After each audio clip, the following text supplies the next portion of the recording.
I'm gonna find my way home. I'm gonna find my way every day. Find my way home. We're gonna find our way. We're gonna find our way home. We're gonna find our way every day. Find our way home. You're gonna find your way. You're gonna find your way home. You're gonna find your way every day. Every day. Every day.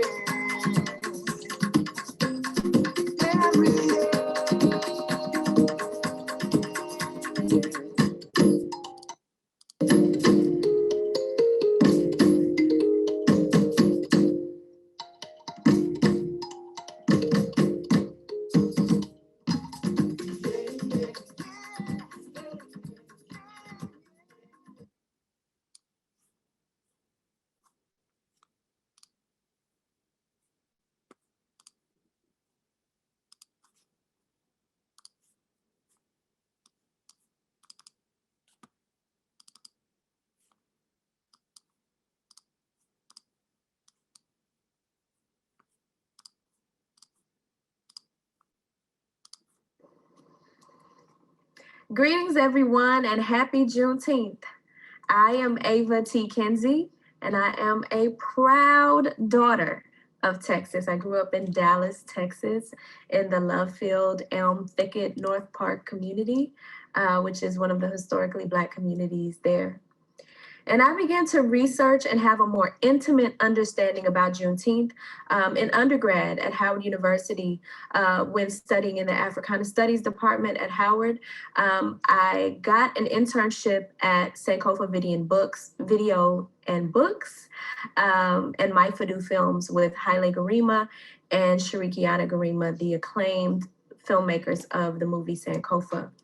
And while I was working with them, they were developing a documentary about the Civil War, reading it from our ancestors' perspectives. And so as I started to reinscribe, for lack of a better word, and reframe my understanding of the goings on of the Civil War, I turned to what I remembered about Juneteenth and growing up in Texas. And I said, you know, this holiday also needs to be reinscribed because the story that some Texans are told about Juneteenth is quite different than the narrative that we're given. So that is kind of where I'm coming from as I will be speaking with you all today. And it is such an honor to share this reframing with you as you celebrate this most holy day. So in Texas, historically, what happens on Juneteenth is you would go to usually the small town in Texas where your family is from, and there would be a family reunion, okay? It would be a time to do it as you do at most family reunions. But you would also be given a tour of the land that your ancestors toiled upon, or perhaps the land that they bought so that your family could prosper and have a place to live and grow that was protected. And so it also marked the day, Juneteenth, 1865, June 19th, 1865, marked the day when Black folk could go and see their family members, reunite with family members, and hence this is why we celebrate family reunions on Juneteenth. It's not so much a practice anymore as it used to be, but some families, some communities still do that. You will have Juneteenth activities and festivities all over the state, even in Oklahoma, even in California, where several folks from Texas went during the Great Migration. So people still remember, but they may not remember it in the ways that we used to celebrate. So I just want to put that out there. So Juneteenth is a holiday. It is a holy day celebrated by our ancestors in Texas, continue to be celebrated even today. But in order to fully appreciate and celebrate this day, we have to reframe and reinscribe the day from our ancestors' perspectives. What we're taught about Juneteenth, if anything at all, is that enslaved Africans in Texas heard about their freedom 2 years after everybody else who was enslaved. And usually what we're taught is that Gordon Granger rode down to Galveston on June 18th and read the decree on June 19th. And while that is true, read the General Order number 3. While that is true, it is important to understand that Juneteenth is so much more than that little 2-sentence caption that is given. So as we reinscribe, take a trip with me, if you will, back to 1860 and 1861, when 11 Southern states seceded from the Union and created their own country called the Confederate States of America, or the Confederacy. We all know this history. Why is this important? Well, because when Abraham Lincoln reads his proclamation on January 1st, 1863, it is not a legal binding document in the South. And so what you see is several Southern states continue to hold our ancestors in bondage, okay? So Texas is not the last state to hear about becoming emancipated. It is the last state to be granted emancipation. And that little tiny semantics wordplay is very important, as we will see as I continue on. Now, I want to talk more about this so-called great emancipator named Abraham Lincoln. I want to read you a quote that he said from his own lips, well, from his own pen. He wrote this. "My paramount object in the struggle is to save the Union, and it is not either to save or destroy slavery. If I could save the Union without freeing any slave, I would do it. If I could save it by freeing all the slaves, I would do it. And if I could save it by freeing some and leaving others alone, I would also do that." Okay, so that is what he said. And as this quote shows, Lincoln only wanted to reclaim the land that was lost as a result of the secession of the South. And he could care less about us in bondage or not. All right, we're going to talk a little bit more about him in a second. But I want to say this: in 1862, the US government allowed Black people to join the Army and the Navy. Before 1862, Black people were only legally allowed to serve in the military during the Revolutionary War. The Haitian Revolution that started in 1791 actually started what was known as the Haitian Scare in several different countries, and the United States was not immune. So in 1792, the US government actually banned Black folks from being a part of any military service and made them turn in their weaponry, their ammunition, and their guns at that time. And so from 1792 up until 1861, or mid-year 1862, Black people were not allowed to legally be involved in any service of any military branch. Why is this important, you might ask? Well, because Jefferson Davis, the president of the Confederacy, boasted that that was the only way Lincoln was going to win the war, is if they read this emancipation and made Black people feel like they would be free if they joined the United States. And so that's pretty much what happened, right?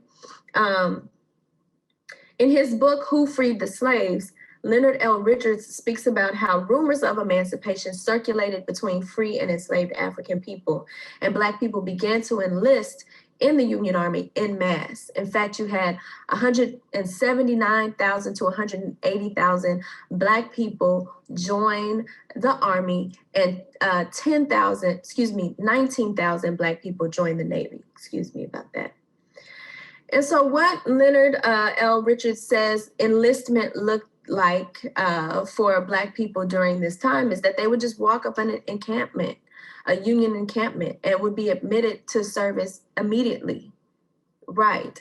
And so the number of Black people joining the military was so vast that there was soon not enough white commanding officers to oversee a regiment. And so you began to see all Black troops, the U.S. colored troops that were led by the likes of Martin Delany, Henry Highland Garnett, and other notable Black figures.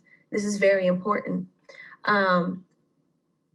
This is also important because it re-inscribes that the Emancipation Proclamation did not free anyone, okay? It was a tactic to help the Union win, but Black people used their admittance into the Union Army to bring about our freedom, okay?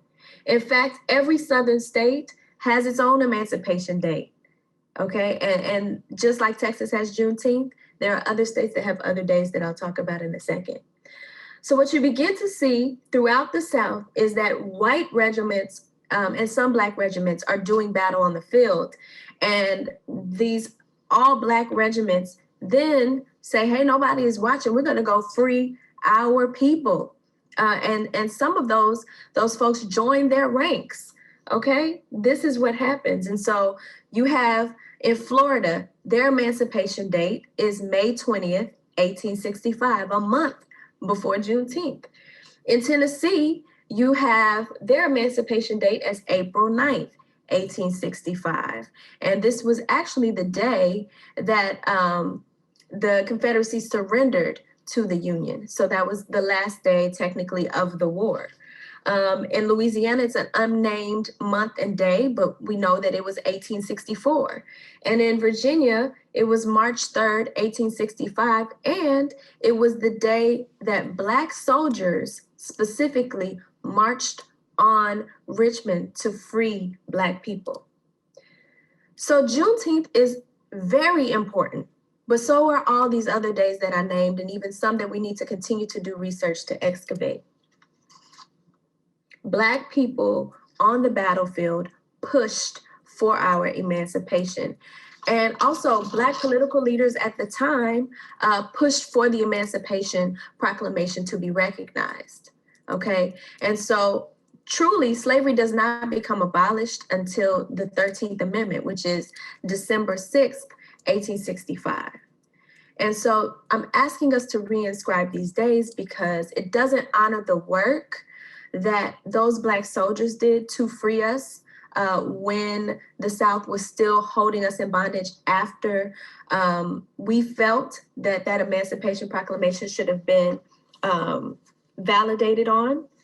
And so it's very important that we remember and uplift that these soldiers, these Black political figures, these orators were speaking on our behalf. We did not just sit and wait on some white person to tell us when we were free. I also want to leave you all with another thought. Between the years of 1829 to 1836, Texas was a part of the Mexican Republic. And during that time, during the first 2 years that Texas was under Mexican rule, there was a president by the name of Vicente Guerrero, whose grandmother was African and was in bondage. And because of that, he abolished slavery. So Black people in Texas had experienced some form of freedom before June 19th, 1865. And this is very important because you have to understand that if a people had tasted freedom before, maybe 30 years before, they wouldn't have forgotten that. And I want to also say that there was an Underground Railroad South, okay? It wasn't called the Underground Railroad. I'm just using that phrase. But if you were in, let's say, Louisiana or Arkansas, if your ancestors was there and they were in bondage and they heard that slavery had been abolished in Texas, do you think that they would go on the Underground Railroad north to Canada? Absolutely not. They would run next door. And so Texas becomes very important as an emancipatory space and a place that Black people start to carve out their own settlements, their own spaces for themselves. When Texas becomes its own country and then eventually gets readmitted into the Union before the secession, before the Civil War, you see those same Black people going deeper into Mexico, places like Veracruz in the mountains and the pueblos, right?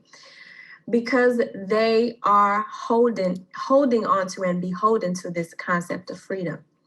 So I want us to reinscribe this day to give our ancestors the power that they already took for themselves. We must acknowledge that they fought for freedom at every instance.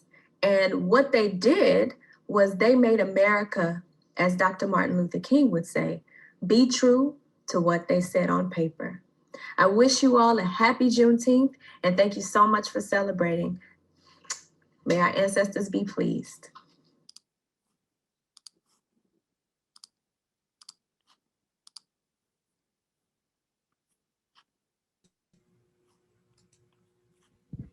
Okay. Um, First of all, let me start by saying happy Juneteenth to you all. Let's hope that this holiday doesn't become another opportunity for sales and discounts. Let's hope it remains a day of celebration and reflection. But then, this is capitalist America. Hello, and how are you? How is your mental health today? Welcome to a second of a series of UPAMA discussions about issues that uniquely affect the Black community, both domestically and internationally. I'm your host, Bernard White. UPAMA is an acronym for Ujima Pan-African Media Archives. We're a group of activists, documentarians, and citizen journalists who have amassed a large collection of hours of audio and videos produced by, for, and in the Black community. These are the missing and silenced pages of community history. They are in desperate need of preservation and restoration. If these archival gems are not preserved, the voices and ideas contained in these recordings will be lost forever. You can help us rescue and preserve this treasure trove of video and audio recordings by making a modest donation to UPAMA, or else, as I said before, these materials will be lost forever. At any point in the program, if you would like to donate to UPAMA, please do so by going to upamainc.org. That's UPAMAINC.org, and make a donation. Later on in the program, we'll repeat how you can become a part of our preservation effort. Today, our subject is mental health and the Black community. To help us understand what effect life under COVID has had on the Black community, are Joy DrGruy. She is CEO of DrGruy Publications and author of Post-Traumatic Slave Syndrome, America's Legacy of Enduring Injury and Healing, among other things. James McIntosh. Dr. McIntosh is the co-chair of the Committee to Eliminate Media Offensive to African People, also known as CMOTAP, and is the author of the unauthorized psychoanalysis of Donald Trump. That must have been a painful experience. Dr. Obari Cartman is the president of the Chicago Association of Black Psychologists and author of Ladies' Man, Conversations for Young Black Men about Manhood and Relationships. Welcome to you all. I can't hear them. Oh, hello. Oh, okay. Good afternoon, family. How y'all doing? All right. We've just lived, in fact, we're still living through a year and a half of a global pandemic, a pandemic which has had its most deleterious effect on the Black community. When the final body count is tallied, we will more than likely find that the deaths of Black people far exceed the official count. That's just one aspect of the effect that the global pandemic has had on our community. When you add social distancing, prolonged isolation from friends and relatives, the loss of jobs, income, and healthcare, scenes of police murders and torture of unarmed Black men, women, and children flooding the TV screen, confusion brought about by a bevy of baseless conspiracy theories targeting the Black community and causing ambivalence about science and the efficacy of life-saving vaccines, students who have missed a full year of school and social interaction with their peers, a prerequisite for adulthood. This has all contributed to an increased level of trauma in Black communities across the nation. There are studies being conducted which are revealing very predictable outcomes, and that is because of our history and social policies which are designed to maintain our condition both physically and mentally. because of those policies, we are most vulnerable to experience the negative outcomes of a global pandemic. Let's start with Dr. DrGruy. Is there anything in our past that makes us more susceptible to this and future pandemics, or do we just eat too much? Oh boy. I think we always have to look at everything that happened prior, right? Prior to COVID. Prior to COVID, there was disparities in health. There was disparities across the board. Prior to COVID, there was disproportionality. Prior to COVID, there was police use of deadly force. There was racial terrorism. There was all of these things happened prior to COVID.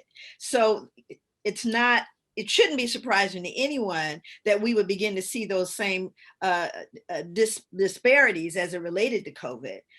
Yeah, there's a whole lot in terms of our history. I mean, we could go all the way back.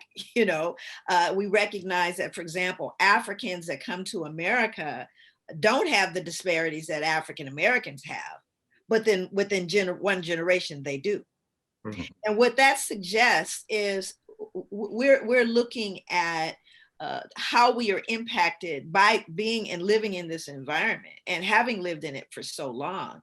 We're looking at social determinants of health. We're looking at how, in fact, we have had to live and move. And so again, it's like, my father used to always say, if a white man has a cold, a black man has pneumonia. And when we look at the reason why we have that pneumonia is because of the very things that have produced the disparities.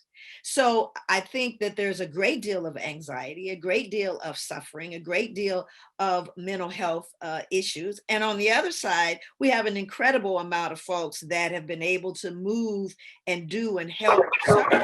But I think we can never separate ourselves from the past. I mean, the past isn't even past. Okay, it's present. And so I think that the answer to that is really straightforward. Of course, everything in our past speaks to and informs what we're dealing with right now, including COVID. So all of the things that you said, Bernard, are correct. We are looking at just the rabbit hole of conspiracy theories that are going on. We're looking at disaster porn in terms of racial violence. We're looking at all of those things. But one of the things that I've begun to look at more specifically is what was going on behind the scenes.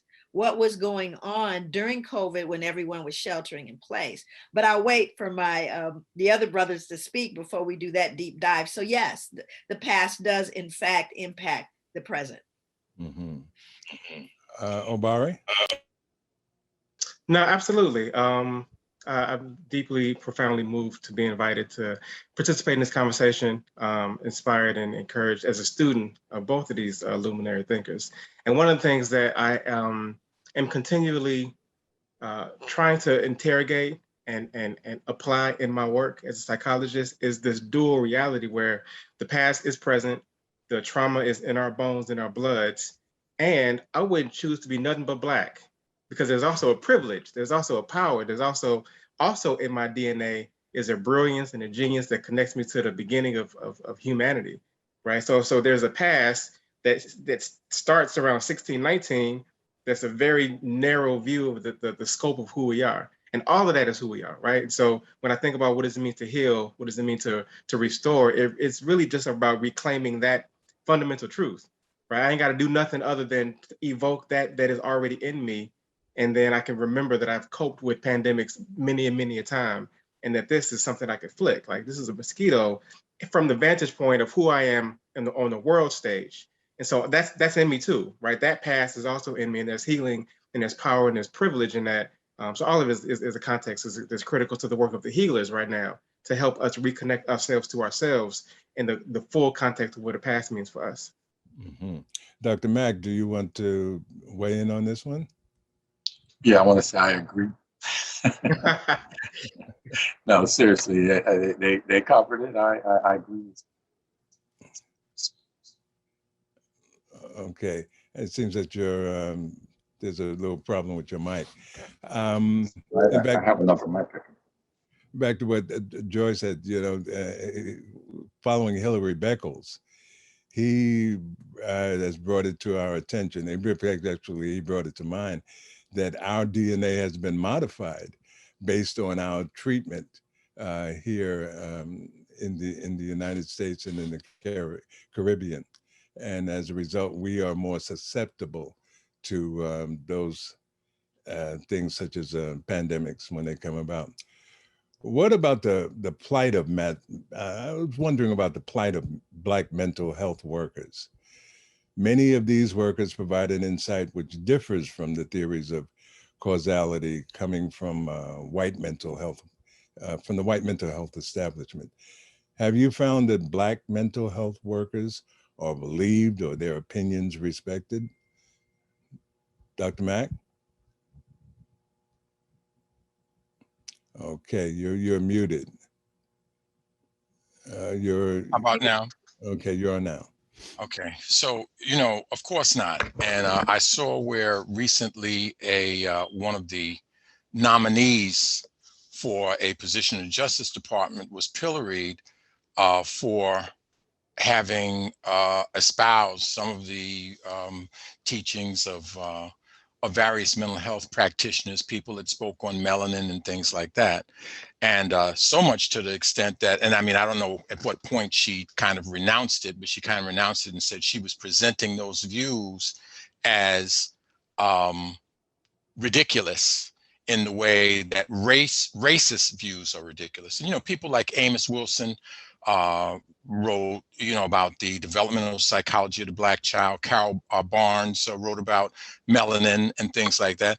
And they are at least as worthy of consideration and respect as the work of white researchers. And these are people that have the same or better credentials and really have more open minds, yet they're not, those things are not respected. And such as the work of Neely Fuller. And you've Dr. DrGruy, you've done some work with Neely Fuller's findings. What have you found? Here's what, let me just be really transparent. I believe I work with things that work. Okay, I'm going to look at things that work. I have been trained clinically. I understand theory. I recognize research. But what's most important is what works. Okay, we don't have to wax philosophical. We don't all have to agree on everything. We are not a monolith, none of those things. But what's most important is what we are doing and have done.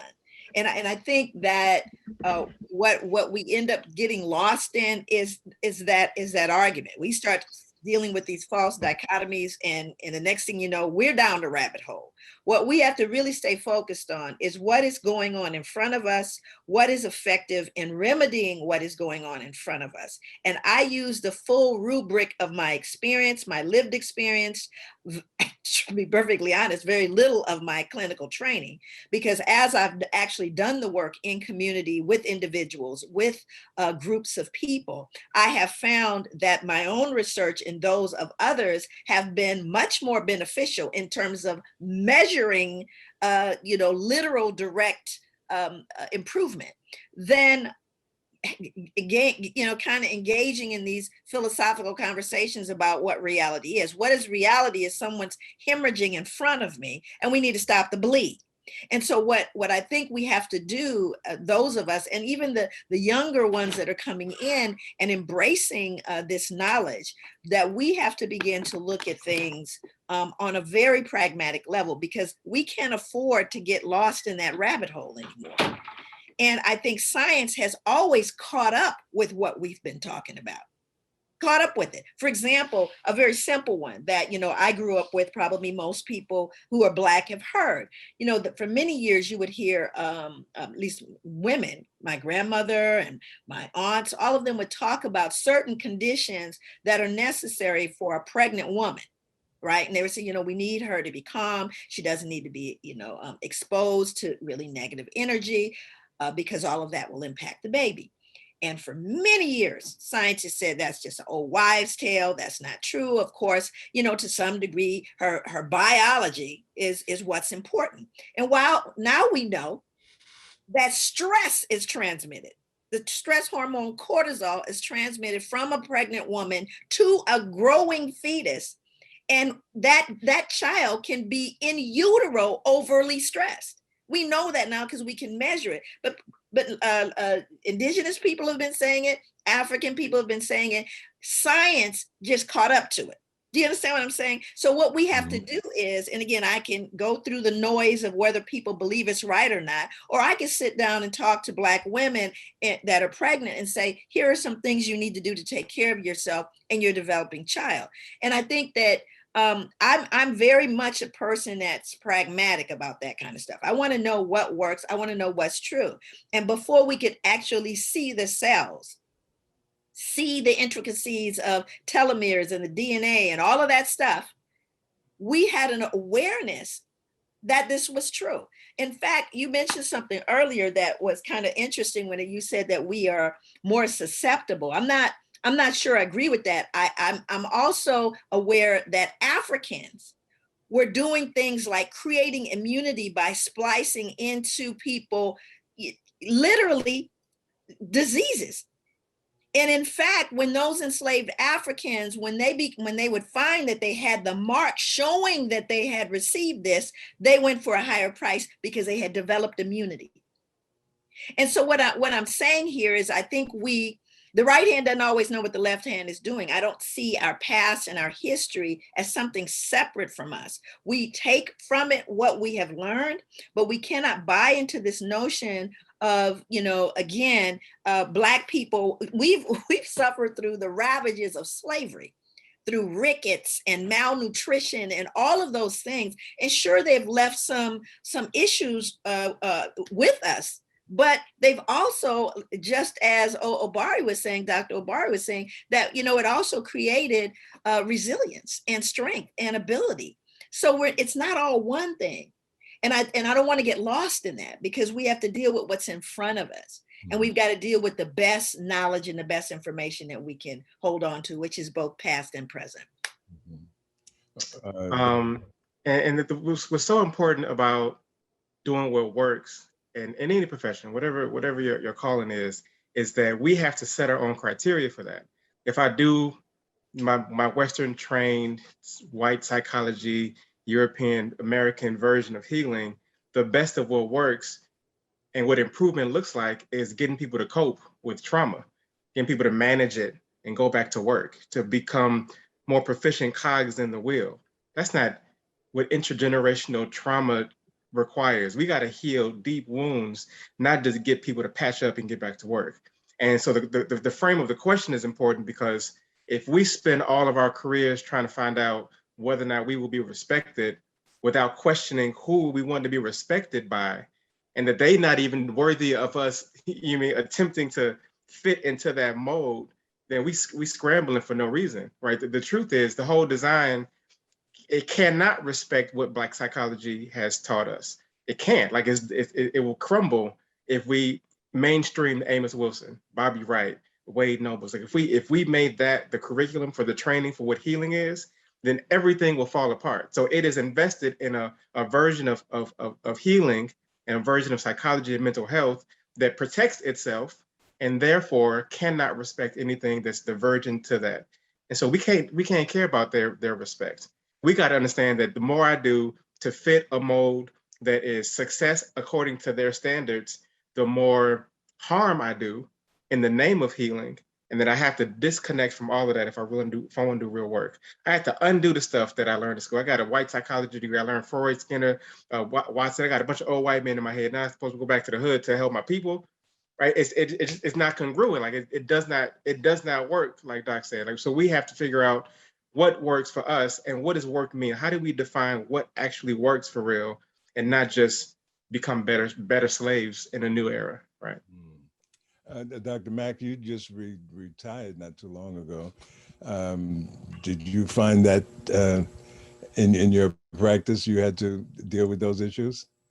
Yeah, I spent a lot of time trying to learn from my patients, and as I worked with them, sometimes I would expose them to things that were outside of the, the things that they would ordinarily come in contact with. I might invite them to a meeting, and they're people that I know, adults, people like Professor James Blake, that's how they were healed from the situation that they were in. You know, Professor Blake was in like a group home, and one of the social workers there began taking him to meetings with Elambe Barath and that sort of thing. And one of the things that the social worker exposed him to was showing him a picture of a yearbook from a historically Black college. And Blake says that seeing that, you know, that's not something that they would have taught him in school. That's not something that they would have taught that therapist in school, but that's something that he did. And I did a lot of things like that as I worked with our people. Mm-hmm. I wanted to say something. So really, this is such an important thing. I was on a Zoom call last night with Dr. Nichols, Dr. Edwin Nichols, who's my mentor. Mm-hmm. Amazing. And again, Dr. Nichols has his philosophical aspects of cultural difference. People, they say back and forth, people have had opinions about it. I took his particular model, I operationalized it. It was tested. The model that I wrote based on his stuff. I said, okay, if this is true, if the highest value that exists in African-American culture is the relationship between people, I wrote an educational model that closed the achievement gap, increased parental involvement, decreased negative referrals, and increased overall retention in school. And they counted and measured it to the tune of $50,000 to see if it worked. I already knew it worked. It was a relationship-based model. I took that model and then employed it in my therapeutic work. Again, it was effective. Why? Because it was operating out of a paradigm. Again, when you start thinking about ethical standards and practices, these are what are the appropriate way that we're supposed to behave and perform as clinicians. Okay, we make an assumption that is based on some sort of a biological fixed clinical truth, which it is not. And so what happens is we then say, okay, is this basically being centered in whiteness? That becomes the question. Is what we're dealing with here basically centered in white culture, white values and axiology, white, or is it really literally, in the hard wiring of what human beings need? In my practice, I discovered it was not in the hard wiring anywhere. It was centered in someone's perspective of what was appropriate, what was professional, what was ethical, and look at who we're asking. And so now I'm going, I discovered that in order for me to work with people that look like me, I could not entertain the notion of a rapport, which is what I was taught. You want to make certain you have these very, very close, I'm not taking my clients home. We're not kicking it. But at the same time, they need a little bit more from me. If you want me to undress myself in front of you, a perfect stranger, I'm going to need a little bit more than some little professional rapport you're talking about. That's what I learned in my 30 years. And guess what? It was effective when I moved that away from rapport. I don't even use the word. I use the word relationship because I'm always in one and you're never out of it. Okay, if you're Black, that's just how it goes. Don't be my therapist and then see me in Safeway and act like you don't know me. You see, again, there's no context for what you're learning because you're in white space where I prefer not to notice you and I prefer not to speak to you and I prefer to maintain a distance. You see, but my culture isn't seeking a distance. My culture is seeking connection. And it destroys the therapeutic relationship when I pretend that we don't have one. And so, but now, if I got caught doing that, I would be in violation of the ethical standards. When my client walks up to me, true story, in Safeway, walks up to me and goes, "Miss Joy, girl, listen, what what we talked about last night in therapy, and so I'm in Safeway, right? I'm in Safeway. Now, am I supposed to go, I'm sorry, this is not appropriate. There is, we're violating confidentiality. There are, do you think that's what I did? Do you think, or did I say, girl, lower your voice, you're telling all your business. Let's go over to the meat section. Let's go over to the meat section. But you see, again, nothing in my training prepared me to deal with people that look just like me. I know how they feel and think, and I'm supposed to take all of this stuff you've taught me and ignore that, which would cause harm, not only to my quote relationship, but to the therapeutic one. And so again, that's my point. I didn't want to go on, but. And it's contrary to how historically we've been, where a close-knit community where we shared these experiences and had the elders pass on to the younger people, just their knowledge of how to handle the situation. When I was going through some of the statistics, I came across a video of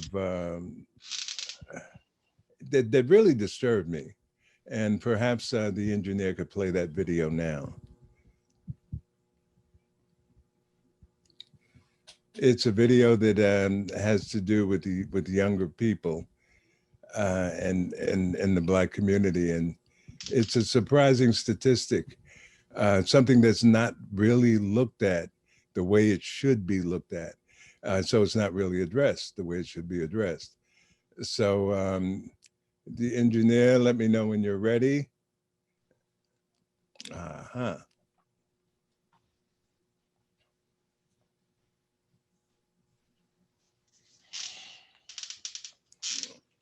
Mother's heartbreaking message.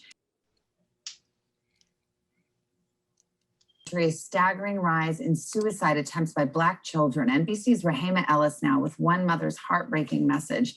And we want to note, if you do have youngsters in the room, some of what's discussed is troubling to hear.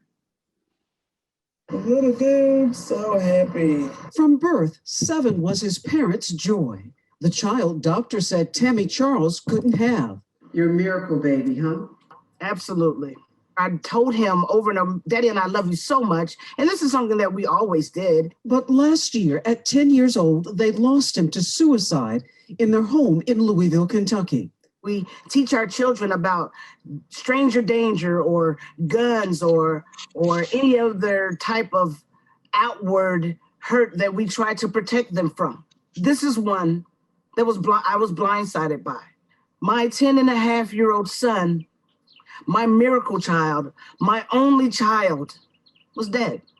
A study commissioned by the Congressional Black Caucus shows in recent years, self-reported suicide attempts by Black teens increased by 73%. The rate decreased for white teens. Black children younger than 13 were twice as likely to die by suicide than white children. Really shocking. NYU professor Michael Lindsay led the study. Why is this happening? I think we have to talk about the racism and discrimination that is prevailing in our society. That trauma, I think, is engendering a sense of hopelessness for kids, wondering if their life really matters. Tammy advocated for her son, trying to get him help, and worked with his school after she says he was bullied, called the N-word, and choked on the school bus just months before his death.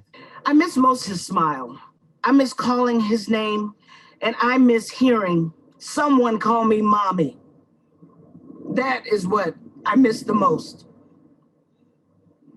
Nationwide, Black and brown children are less likely than non-Latino white children to receive mental health services. Philadelphia psychotherapist Salima McNeil is trying to change that, raising money for free counseling for families of color. We really want young folks to know that they aren't alone. Now more than ever, our folks are actually open to the healing and willing to get the healing. Healing for Tammy is sharing her son's story. If you don't have children, or if you do, tell them you are loved, you are important, and if there's anything that I can do to help you through, please tell me, talk to me.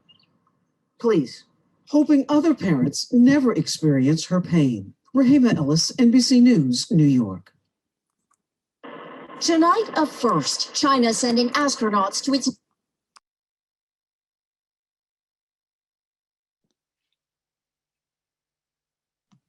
You're muted, Barbara. Still muted.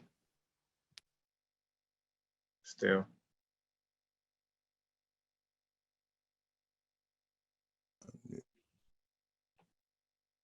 Yeah, you're still muted. Who's Bernard is muted. Yeah. Okay. There you go. No. There is also a study being conducted in Maryland about the effects of the pandemic on the Baltimore community. They found that the rate of suicide among Black youth has doubled, while the rate of white suicides went down. This is more than likely the case in many other American cities also. Dr. Cartman, you interact with a lot of youth. What have those conversations revealed to you? So this is certainly a crisis happening here. I'm in Chicago, Cook County, the county we're in. We saw 97 Black people died by suicide last year. And it's not even a youth problem so much. The age range was 8 years old to 84 years old in Chicago last year, right? So when you think about this happening across the city, there's certainly a pattern. It's something we need to look at for sure. I think it's worse than the numbers that you suggested. These numbers don't count the opioid addictions, the overdoses. I work a lot with the shooters. That's why I love the Black boys. I love to go right to them. I work a lot in prisons and juvenile detention centers. I've heard several stories where I've heard a young man, in hindsight, tell me that there was a moment where he did not want to live anymore. And he didn't, get a noose, he didn't get a gun. He walked a couple blocks over to his ops neighborhood where he knew that on site, he would be murdered, right? I had one boy got shot 6 times, lived through it to tell me the story that that's what he was hoping happened. And he's glad he's alive now. But a lot of the homicide numbers, I think, are actually suicide numbers. What we're talking about is a lack of desire to be alive, a lack of hope, a lack of a zeal, a lack of zest. And there's a lot of questions about what's happened recently to create these new crises numbers. But one of the things that I love to be in conversation with elders for is to ask the opposite question, which is not so much what are the new things that have happened, but particularly on a day like Juneteenth, when I reflect on being connected to people that stayed alive despite unimaginable trauma, unbearable conditions. We come from a people that said, I'm gonna stay alive anyway, somehow, some way, right? Through a bunch of other things that have happened. What I wonder about is what did we lose along the way? What were those things that preserved life, that made people have a sense of hope that another generation can happen? That is it faith? Is it spirituality? Is it a community support? Is it organizational structure? Is it a lack of reliance on sending our young people to white institutions to be educated so that they can experience racism? There's something that we lost. It's probably all of those things. Right. And so I think we can certainly talk about COVID. We talk about George Floyd. There are new things that have happened. But I think it's also really important to investigate what were the things that we gave away, that were eroded, that are missing now, that we need to gain. This idea of restoring keeps coming back to me. So in Chicago, we having those conversations. What is it that we need to bring back to protect our children and our elders from this insidious idea that there's no hope for tomorrow, that the sunshine won't bring a new opportunity? Not that people don't want to live no more, but they feel like whatever is available can't help whatever the pain that they're experiencing. Maybe it's the mental health structure, maybe it's the therapist, maybe it's the way we're doing it. But we have not given our people, one, a confidence that life is worth it, or the possibility that things can be better tomorrow, despite how you feel today. It's a huge question. It's a mammoth question, and I'm glad you're raising this right now for sure. Joy? We gotta, you and I gotta talk. Okay, you and I gotta talk. Yeah. Because my whole focus right now for the remainder of whatever years I have left, I'm committing to young people. That is the lane that I'm in at this point. I don't have a nickel's worth of time for folk my age that don't get it. God bless you. Go with God. Here's what I want to respond to what you're saying, because I believe we do have those answers. The first thing that I think happened was we bought the illusion of inclusion. We bought the notion that, oh gosh, yeah, you were integrated. Yeah. I think everybody's clear that was never the intent. We want you to integrate so we can get your resources. We want you to patronize our stores and buy our goods. So yeah, to that extent, but we don't really want you. And that is so clear. I don't even know how you can't see that now. The other part to this, which you talked about, victim perpetuated suicide or invited suicide, which is a more, what can I say, noble way to go out, right? So you have that, because my work was with 200 African-American males, 100 that were incarcerated over 6 years. And I've worked in prisons like you and done that work. And what I've been saying to everybody, there is two elements that we have to appreciate that changed. I grew up poor. I didn't even know I was poor. To be perfectly honest, everybody in the neighborhood was poor. I didn't feel like, oh, poor kid. It just wasn't a thing. And at the same time, my father worked. We would be called the working poor, right? And what I realize now is when we start looking at what's important, African culture, African American culture, relationships are important.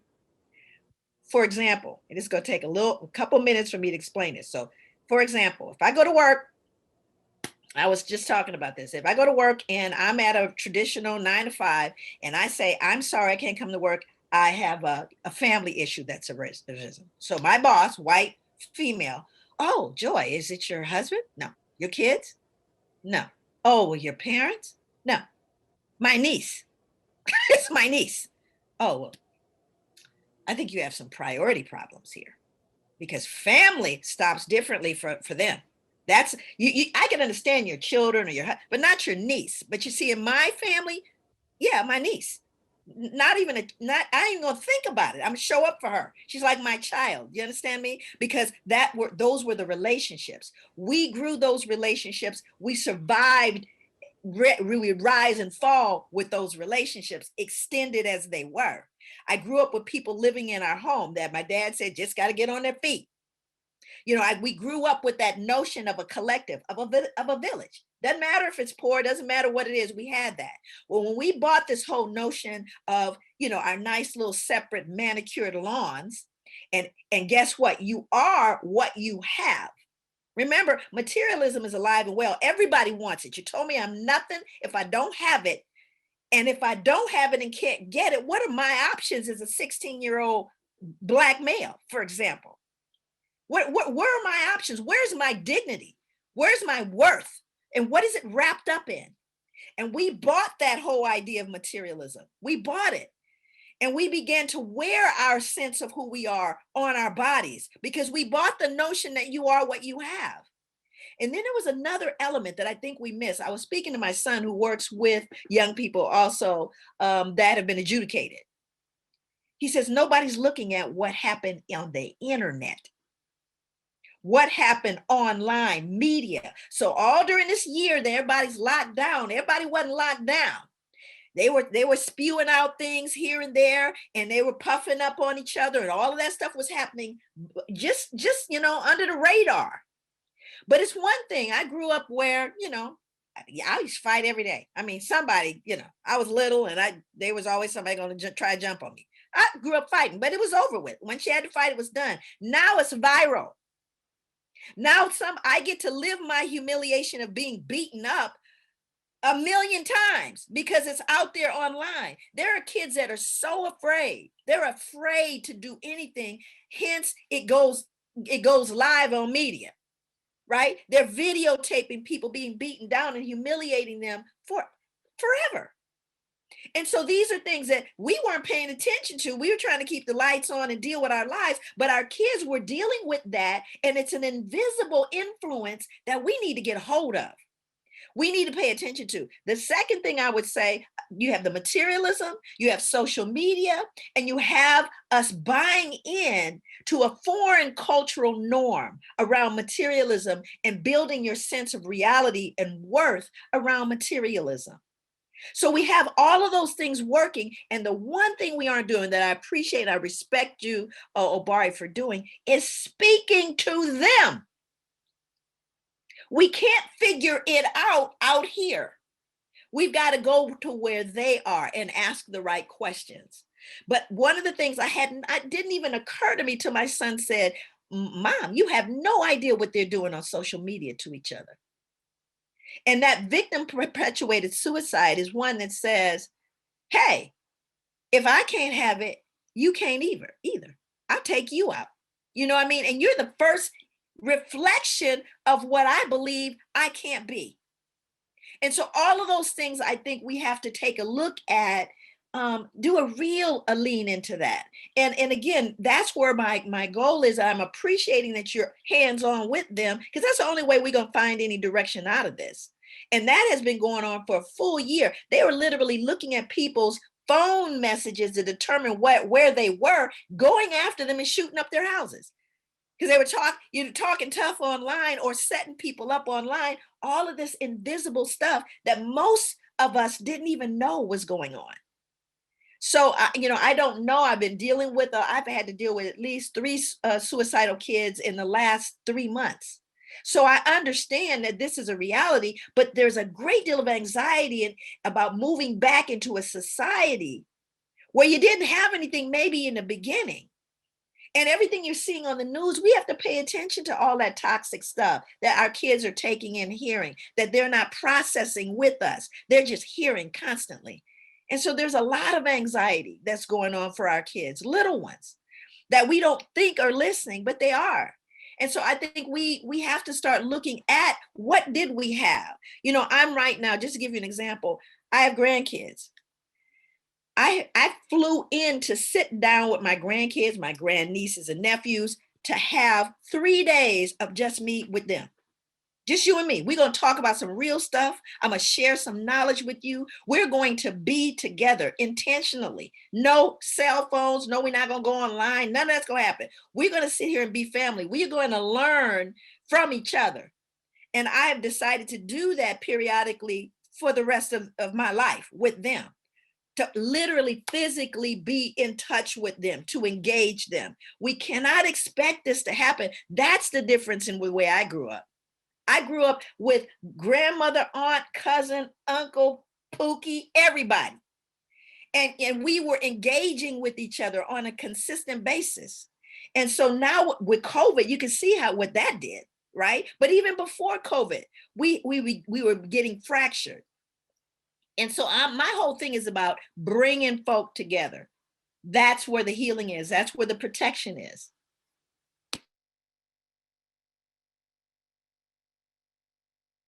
Okay, good.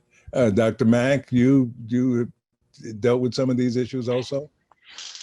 Yes, I did a fellowship when I was at the end of my residency in a suburb.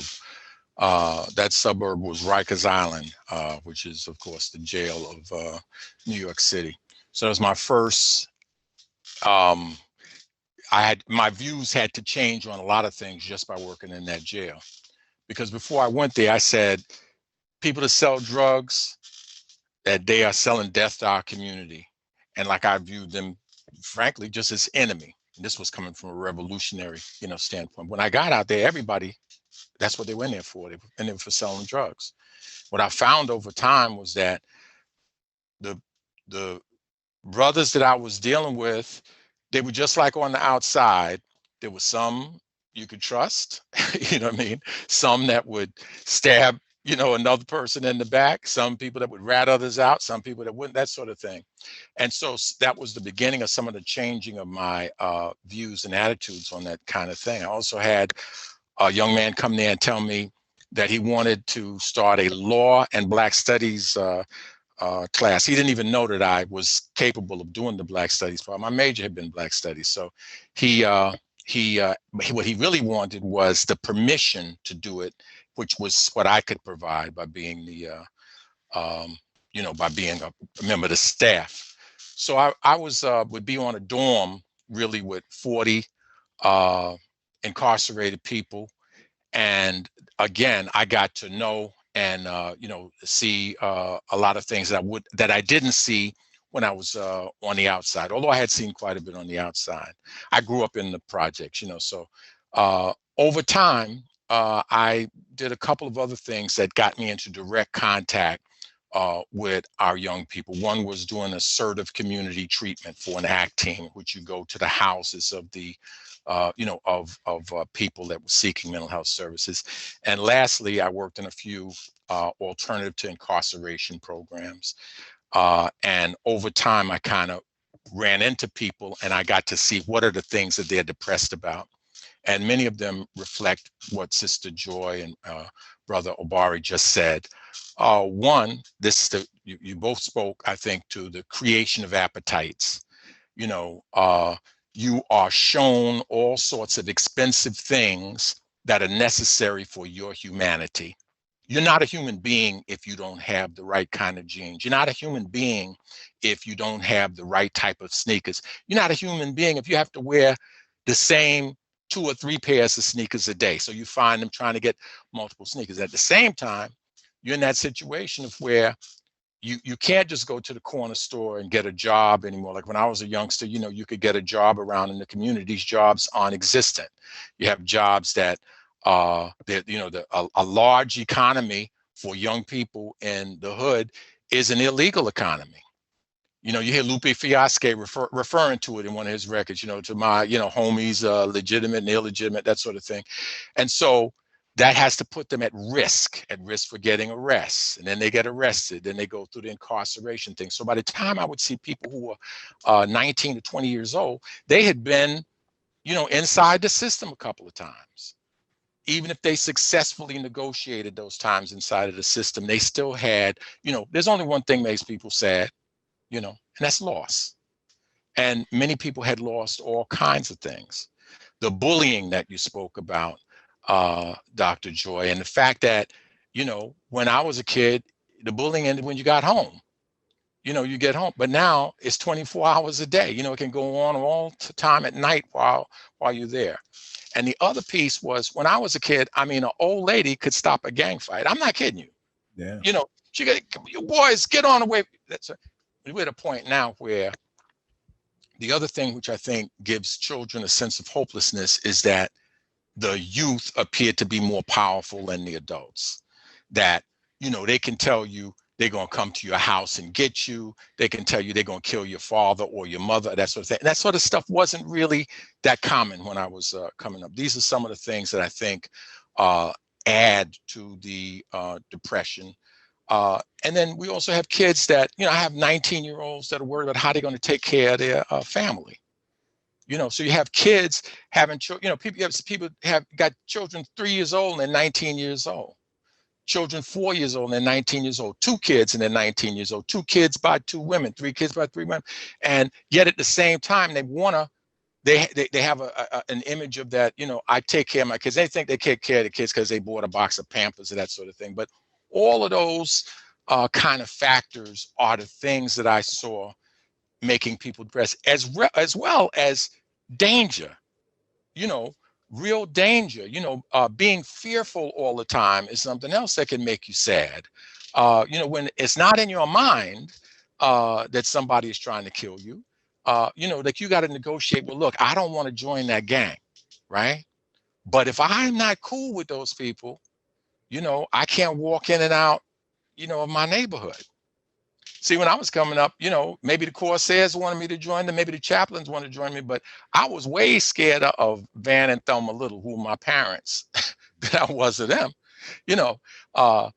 but these youngsters don't have that security, that comfort that the adults can solve problems, that the adults can get them out of jams, that the adults can go someplace and talk to somebody, utter some threats, or last thing I'll say is, I think Vertimer Groves wrote but it might not have been her. I think, no, it wasn't her. It was Maya Angelou, told about something that happened where her son was being bullied, and she went to like the leader of the gang or whatever it is, and she sold so many threats that the person decided they had to back up and leave her son alone. It's not like that now. Right. It's not like that now. I've talked to my sons about something that happened where some guys came to the school and they were beating up some of the youngsters across the school, and teachers were literally paralyzed across the street, afraid to go do anything or feeling unable to do anything. I said, well, why didn't they? They would have beat them up. They would have done that, and his sense of the power of the young people was so much greater. So it's that imbalance of power, or that shift in power, with all of these other factors, are the things that I see that might lead to youth suicide. But the study that you talked about, as Brother Obari pointed out, wasn't talking about youth. It was talking about all people, all of the Black people. And among the factors they kind of figured in is like the reason that there was disparity in the suicide rate is that a lot of the white people had an economic buffer and they could ride out COVID longer than people that don't have any kind of They saw it as a vacation. Well, maybe not. They may have still seen it as a miracle, but I mean, in a sense, they didn't have to go to work, but they didn't have to worry that, the whole bottom was going to fall out if they had no way.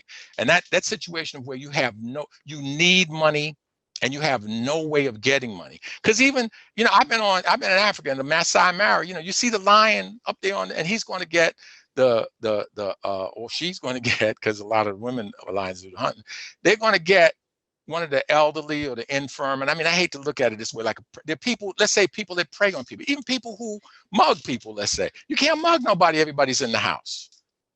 You understand what I'm saying? You're going to have to do something different.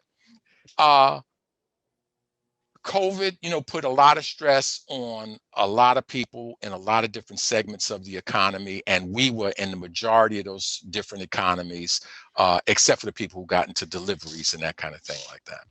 Okay. All right. We, as usual, I added the time. I didn't even know, yeah. No, that's good. The conversation was so stimulating. I didn't want to interrupt it. Do we go to 4? I mean, I'm on. Yeah. But we're going to take question and answer now, and we turn. Let me see. Some of the information that I gave out at first about how to become a member, how to make a donation to UPAMA. It seems that it was incorrect. So I want to bring on Baruti Bediako, one of the members of UPAMA, who will be the one forwarding us questions to tell us also how you can become, can make a donation to UPAMA. Baruti, are you there? Yes, I am, Bernard. Can you hear me? Oh, yes, I can. Okay. I'll turn my video on in 1 second. I got to play with something, but I wanted to tell folks the easiest way is probably to, they can text a donation to our text to give number, which is 833-534-4611.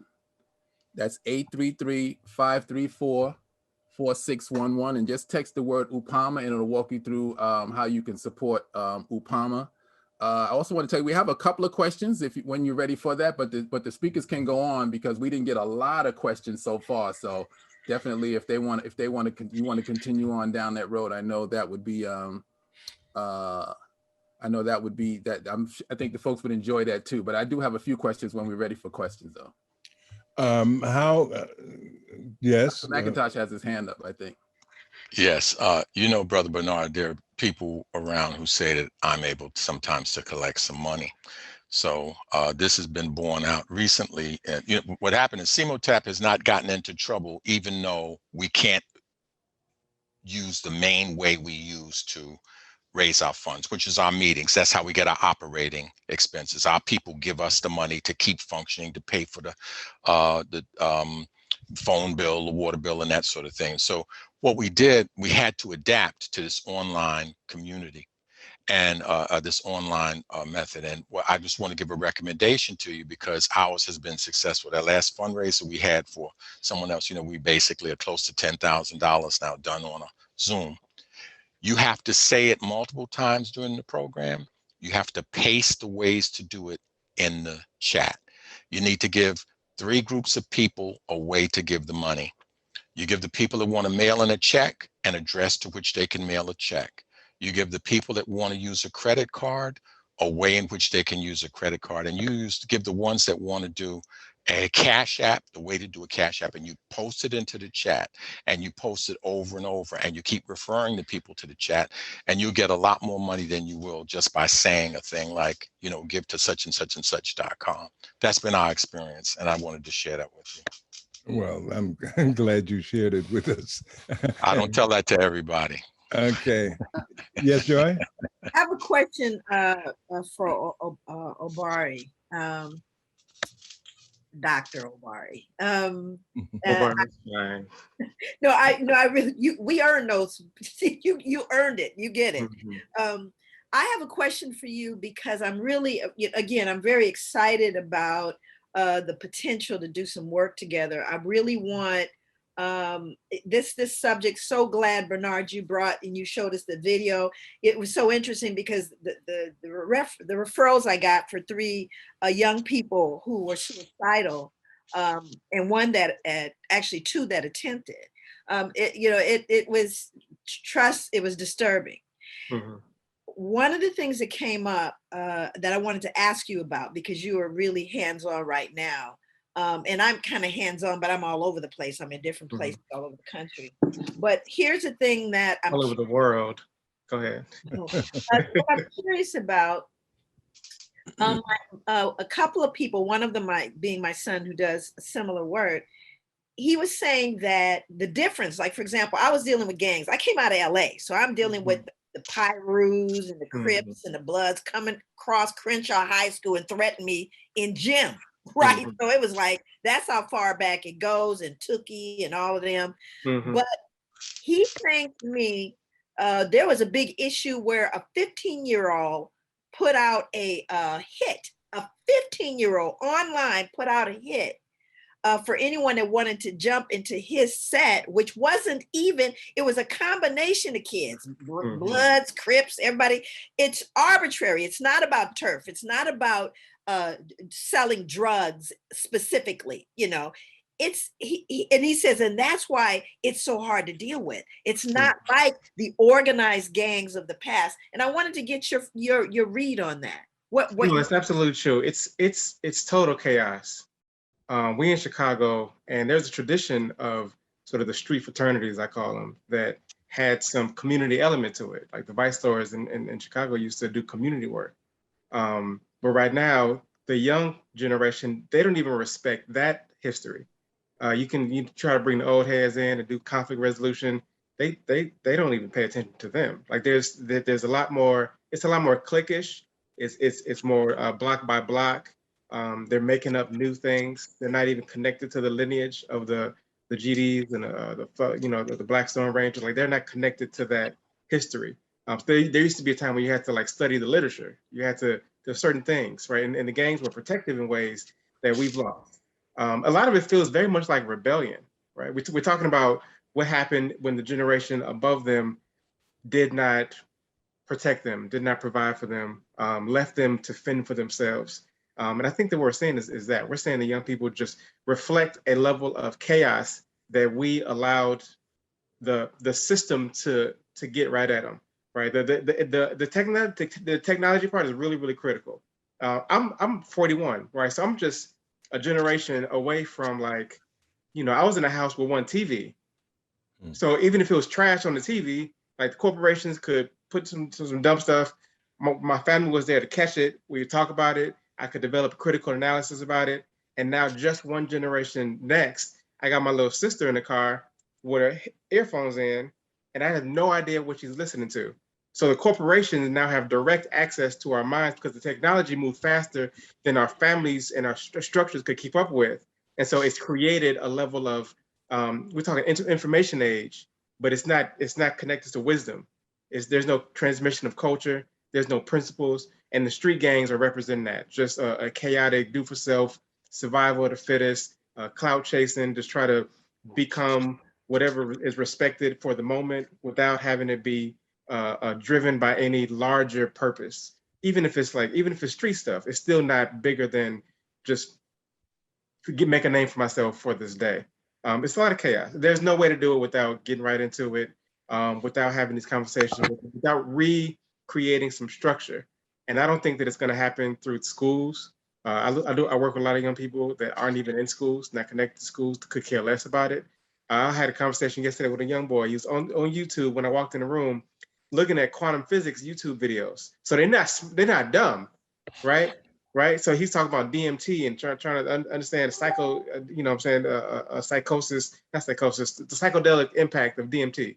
So he's on YouTube looking at this, talking about UFOs. Like they're interested. There's a curiosity, but it's not structured. It's not directed. It's not connected to eldership. It's not funneled into anything. So they're just out there right now. They're really just out there. We need to go collaborate, corral them, give them some structure. But it can't be this. It can't be pull your pants up. It can't be get good grades. There's a part of it that requires a system analysis that we can teach once we sit them down long enough.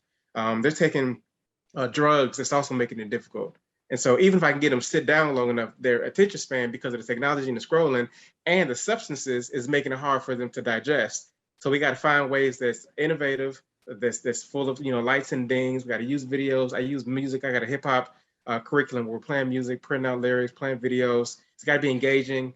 It's got to be short bursts. It's got to be interactive. Like we got to think about ways to teach all the stuff. We all got books on the walls. They're not gonna read them. We could be right all day. They won't listen. So we have to find a way to be innovative, creative, connect to the things that they want to do. I have programs where I'm saying, I go to the coach. I know your boys play basketball. We can open the gym up. They've been stuck in the house. Before they do it, let's do an hour of yoga. And then let's do an hour of this curriculum. Let them play basketball for 3 hours. So we connected. I bring them food. We bring them, all this kind of thing. We got to be smart about this stuff. Money ain't even it. I got some young people, I can't even pay them to do work. I had a summer program. I can pay them $30 an hour. Legit, this is good money. And I'm saying all you got to do is read and work on this newspaper. Editor for this newspaper called Southside Drive. Just work on this newspaper. I'm like, no, they would rather do like sweep, right? Which is fine. Ain't nothing wrong with that. But I want to develop your intellectual capacity, and I want to use these hooks to do that. And they're hard to do right now because it's a generation. Like they're a difficult generation.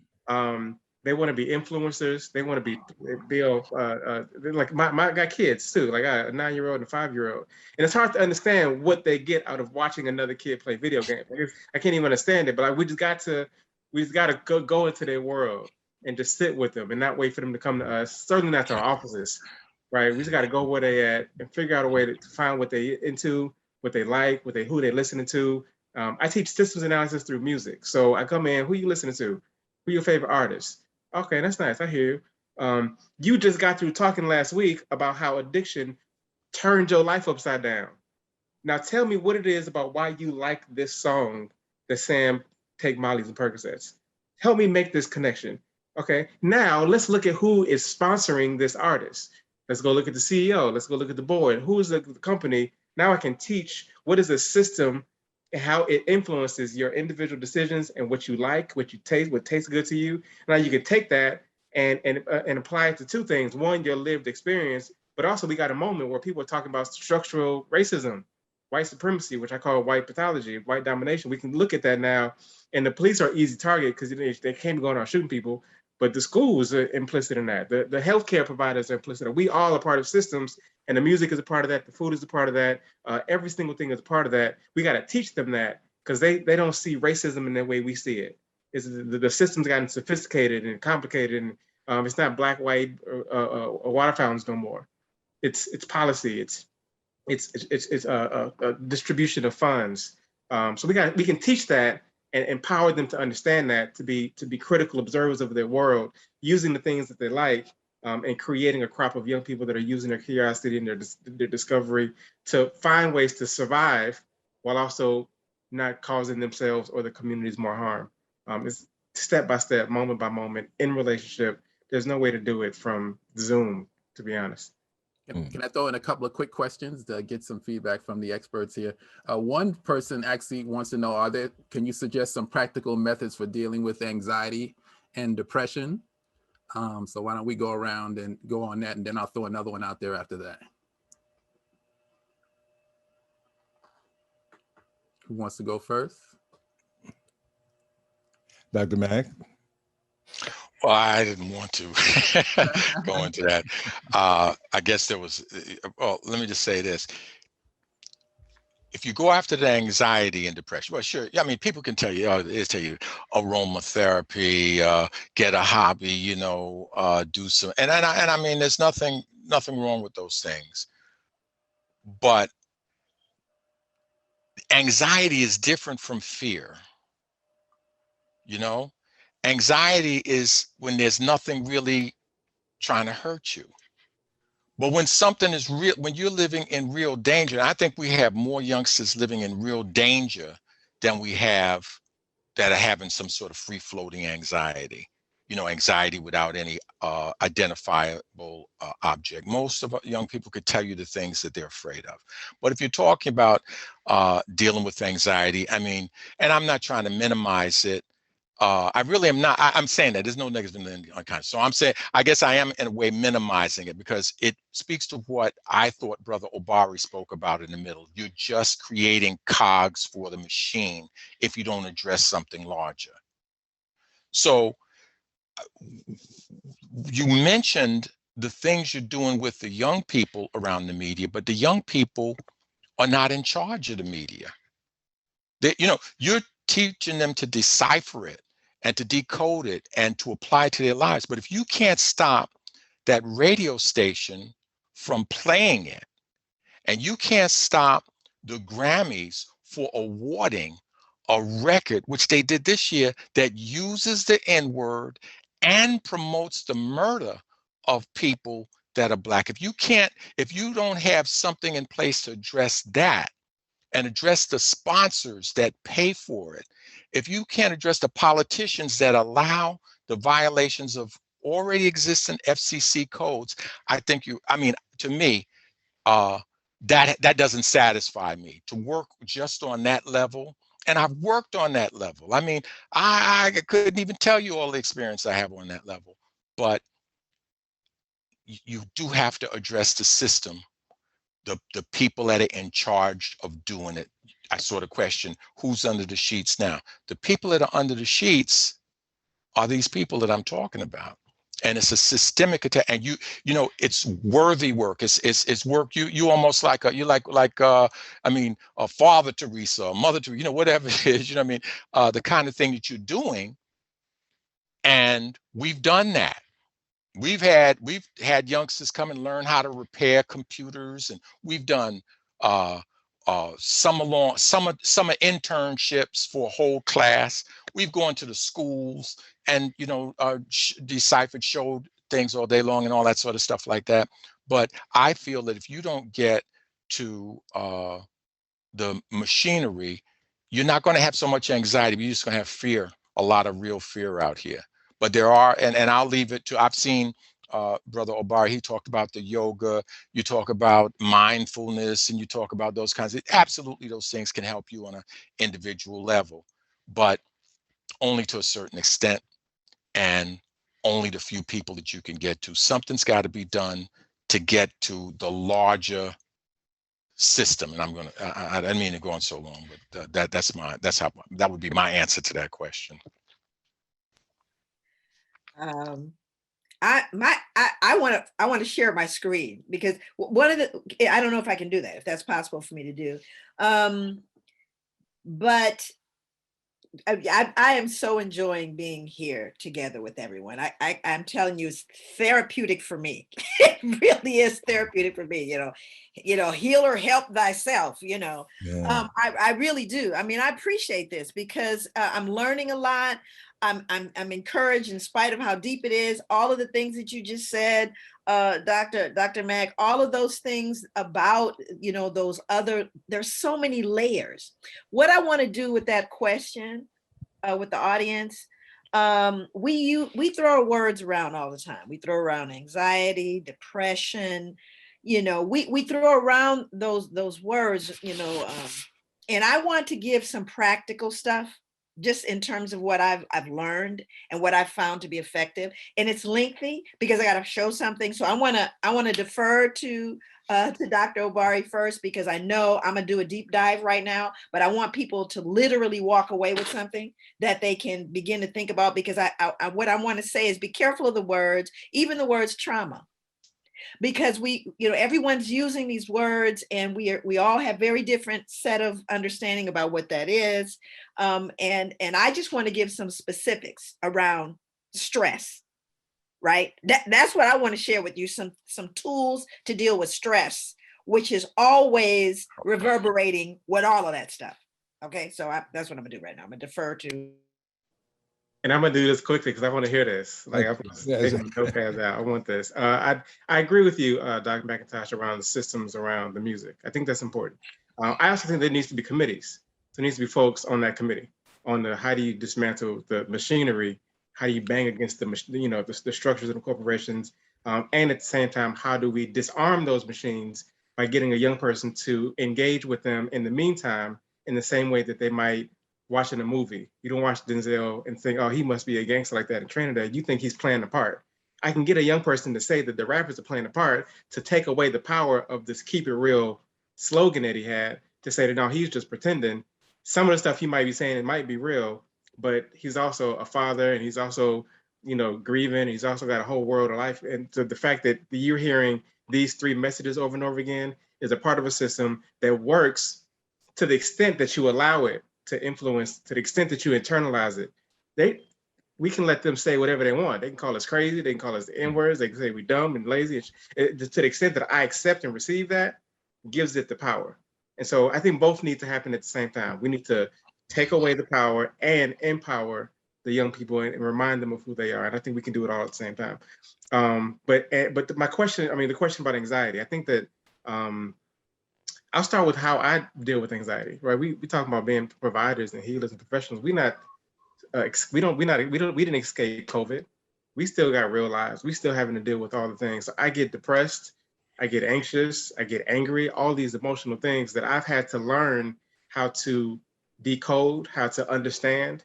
How as a man, I had a lot of sort of obstacles to get around, right? I was told very clearly that anger is the only emotion that I can, with good permission and confidence, feel and express, right? And so over time, I had to learn the way some of that anger was being substituted for other things that I'm experiencing. There's a range of human emotions that I've experienced because life is vast and full and it's brilliant, but it's also got lots of dings and bumps and bruises. And so some of those in my body was grief, and I had to find that. I had to slow down long enough for a moment to find the tension in my shoulders, to find my heartbeat faster, to find my legs. I had to find where emotions were resting in my body first before I could deal with it, before I could heal it, before I could respond. I had to learn myself. When we say know thyself, we think about studying the ancient commitment. But for me, know thyself was sit down for a little bit, turn the phone off, don't wake up scrolling, don't fall asleep with the TV on, find some silence to learn myself well enough to be able to see where these emotional experiences rest in my body. First step for me. And then connect to all these variety of tools that I can use to find balance, to give myself joy as medicine, to teach myself what it is to understand the source of the anxiety. So first is like, I'm feeling it, but then the second is like, where does that come from? And there's a reflection process that the rat race distracts you from. Like, so one, I'm aware of it. And then the second, where does that come from? Why am I feeling this way?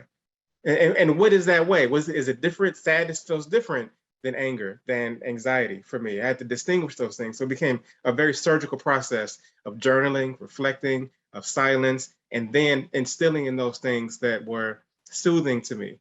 So for me, it's music, it's drums, it's art, it's being around children, it's food, it smells, all these things that are just life things that I had to not allow the anxiety to wrap my mind around this idea that there's a future, that some harm is going to happen later. But right now, there's always a right now. Whenever I realized that the anxiety was about something that might happen later, and I could shift my brain to think that, well, maybe it won't happen. And that by itself relieves some anxiety. when I sit there and think that maybe this is going to turn out terribly, and I reinforce that in my brain, then I manifest that reality in my body, and the anxiety so runs amok. But I can shift it just by the silence, just by the distractions, by connecting to things that are old, that are cultural, that remind me that we persevere. Those things that give me a sense of strength and balance. And then depression is a different thing. Like if I lost something, I should be sad. Right? We don't want to get rid of these emotions. We want to be able to learn how to use them, to navigate.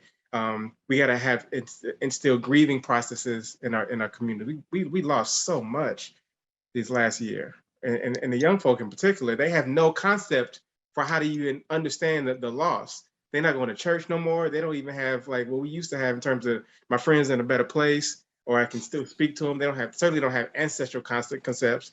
Like I'm sitting here right next to my ulcer. Like they don't have understanding that other cultures have, like the Coco movie. I show that to young people. Like, what does it mean that you can still speak to those lost levels? What does it mean to honor? They'd be like, oh, my mama, oh, my dead sister. They say that. What does it mean to live a life on behalf of your dead sister?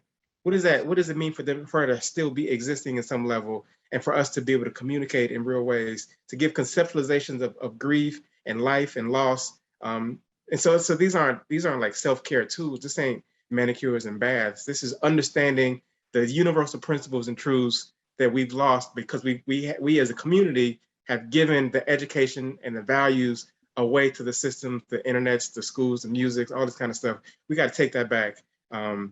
First by doing that with ourselves. So we're talking study, and we're talking community, and we're talking, a whole new way of structuring what does it mean to be alive and whole and Black and well. And it's urgent work. Like I can't stress that enough. It's urgent. We have to do this urgently. And I don't feel that right now. I don't feel it. Okay. This is such a fascinating discussion. I really appreciate it. And the listeners seem to appreciate it too. And most of the questions that I was going to ask you folks have answered, and Joy has already volunteered to say, what do we do about all of this? So I'll have her close out by telling us, well, Dr. Mack, you're muted. You're muted.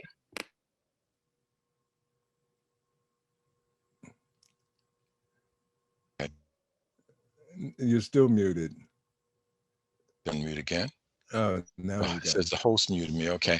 So Brother Obari asked a question, and that was, he said, we need to form committees. And I just wanted to refer everybody to the Clear the Airwaves project with Brother Kwabena Jijaga Siddiqui, or Siddiqui Jijaga Rasuli. But anyway, Brother Kwabena and the Clear the Airwaves project. They recently written a letter to McDonald's because McDonald's is one of the sponsors for some of this murder music that is occurring. It's not an abstract issue. I agree with Brother Obari that it's an emergency, but you can make a connection between what you're feeding your brain all day long with a set of earphones on and your parents can't hear it and that sort of thing, and what's taking place with all of these murders. And then also in New York, Sister Inez Barron has a Proposition 975, which has been going through committee. And the idea is that to ask the city council to force or to encourage the FCC to adhere to their already established principles and regulations regarding obscenity, violence, and that sort of thing in the music. And I think that as some of the people have said in the chat, both of those things need to take place at the same time. Certainly, in a one-on-one session, I taught my patients how to do progressive muscle relaxation and all of the other things that people do on an individual level. I don't minimize those things, but I think that, it would be like trying to solve the COVID crisis by talking to individuals and telling them, and that can work too, to tell them what to do, that governments have felt that something larger had to be done.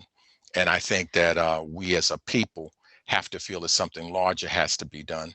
And I, you know, at the same time that we do those individual things, I take my hat off to the practitioners like Dr. Joy and Dr. Obari that are still doing this on a day-to-day basis. I feel I've served my time, and I'm on parole right now from that. So you did your bid, huh? I did my bid. 40 years is longer than most people. We're gonna still call you though. I'm just telling you now. If it get deep, I'm calling. I am calling you. I'm showing up. Okay. Just so you know, you're never gonna be off. That would be an honor. Thank you so much. Okay. Well, we've pretty much come to the end of the program, but I do want to do two things. Joy has agreed to close us out. Well, I wanted to say, like I said, I'm very excited and I'm serious. I want to stay in contact, Dr. Obari. I really do, because there's some things that I'm trying to do moving forward, and creating resources for all of some of the things you're saying. I'm glad that you're hands-on, because I'm in agreement with you. I wanted to kind of cement what was being said in terms of where I'm getting ready to go. And I want to talk about stress. And I specifically want to talk about stress because Black folks have normalized abnormal levels of stress. Okay, we've just normalized it. We've accepted it, and it's wreaking havoc in our lives. It's wreaking havoc on our bodies and minds. And what Dr. Obari was saying that I think is so important is the self. What is it? Who is it that our children believe that they are? What is it that they believe that they are? Right? Because if you don't have that spiritual component, whatever that is for you, then you are your senses. And if you are your senses, the 5 senses, if you are just senses, then you are animal. There's very little difference between you and a pig. Okay, unless we understand that there's some higher level of functioning, whether you're looking at that on a cerebral between the ears perspective or a spiritual one, both of which you need to have with you. And that fundamental spiritual base that separates you from animal and from your ego.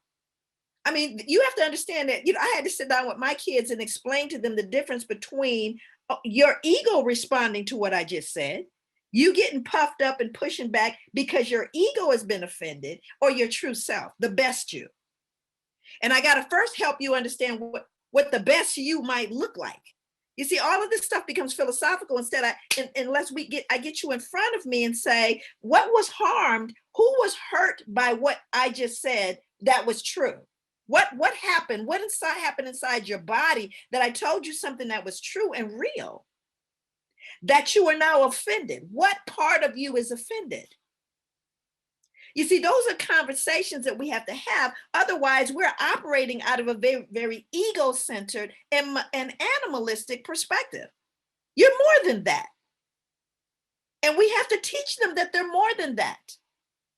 And I was hearing you so strongly, Obari, about that, because again, what is it that they think they are? And if we don't deal with that basic fundamental sense of self, then we are really struggling in the dark here. And that's why I fly in to spend time, and I'm on Zoom with my grandkids and my nieces and nephews, because I need to remind them of who and what they are. When the world takes over and starts wrapping them up in its machinery, I got to shake that out and disentangle them from the insanity, literally, right? Because it is addictive, and they're lost in it. And it's like, I'm going, you in the Matrix. we got to get you. Anyway, I digress. So what I want to do is I want to talk about something. One, I know I don't have a lot of time, so I'm going to just share my screen. And I'm going to just specifically deal with stress. I'm going to read you one thing, and then I'm going to tell you a real story. That's all I'm going to do. I'm explaining to you how I operationalize what you're going to read. And something I give to youth, parents, adults, anybody that got a warm body. There's nothing that I have that I don't share directly with people. And this involves a young man, 15 years old, that caught a case for assault. But let me just share my screen.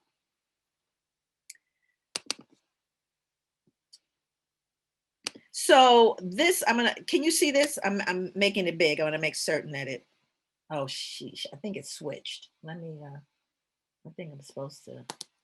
I have one of those screens that has multiple screens and you got to swap it or something. Are you all seeing one big thing or two things? Somebody tell me that so I can tell whether or not I need to swap this thing. Two things. We see two screens. You see two screens. Okay, so let me just unplug this thing. It'll never work right when I'm trying to make it work. Okay, so I don't know why this is happening quite like this. So now let me stop sharing and share again. Come out of there. I hate it when you try to deal with technology and then it ain't gonna act right with you. So let me share my screen again and see if I can get it to act right.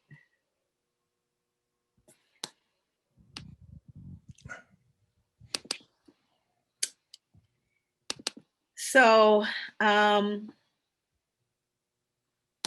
I gotta find it. Now you all should be able to see what I'm seeing, right? Mm-hmm. All right, so now I'm gonna go to the slide that I want.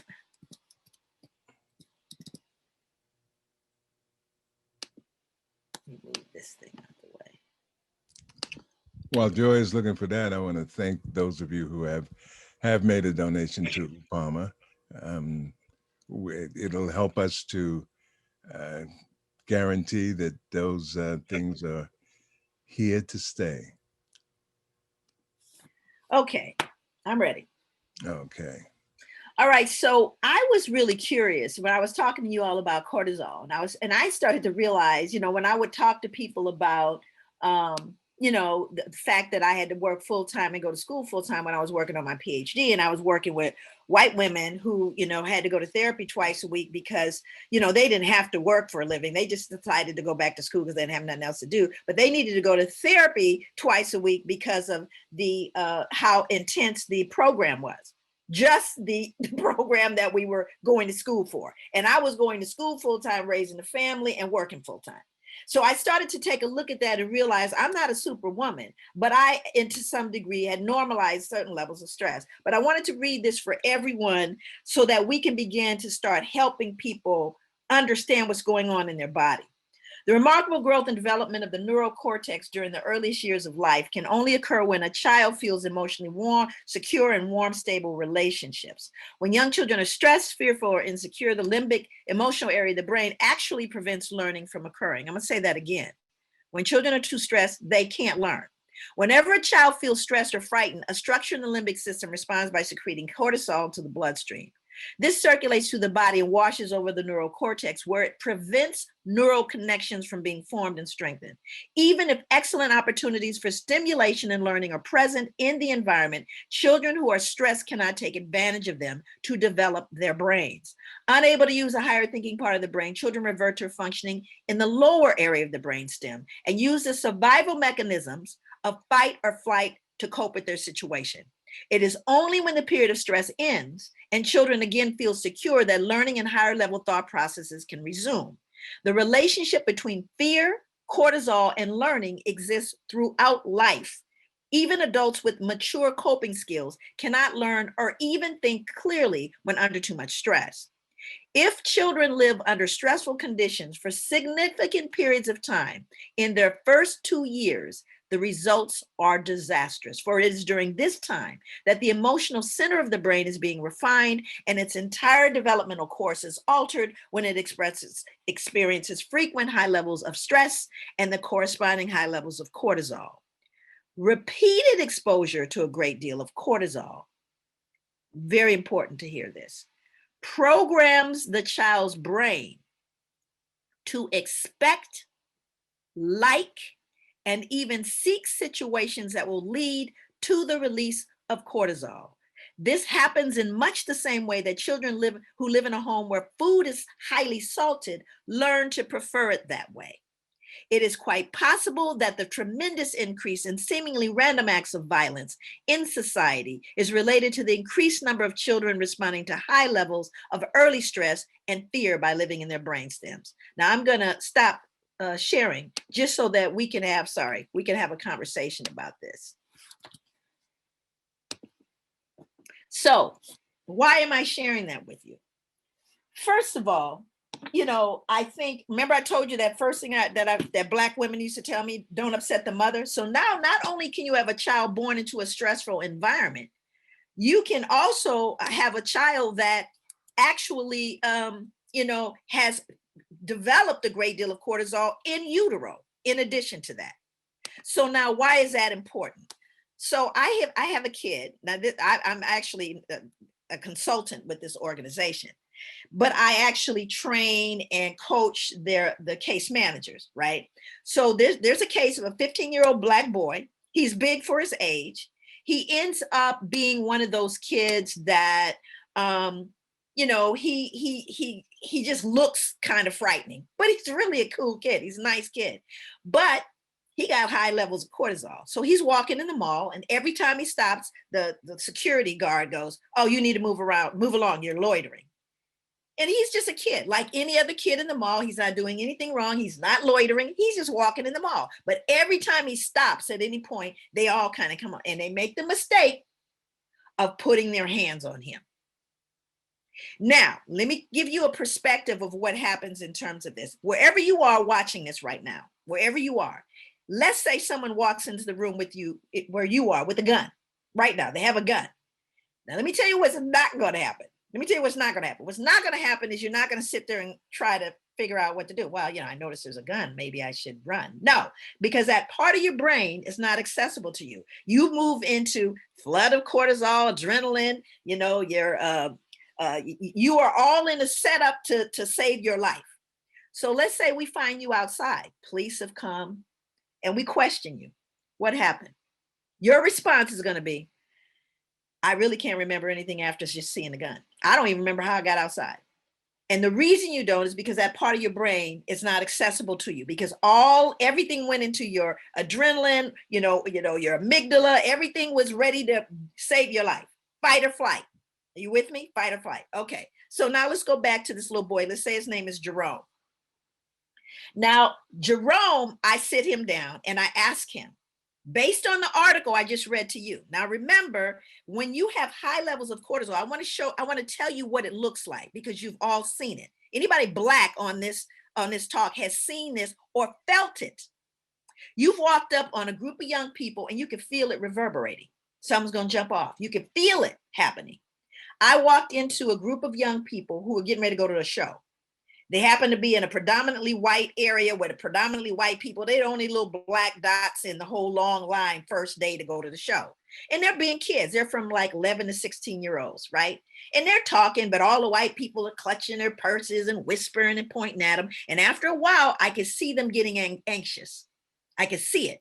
And what they're going to do is they're going to trigger the cortisol, because you see, once you trigger cortisol, it has to peak in order for it to come down. But what I do is I step into them. I go, hey, what movie y'all going to see?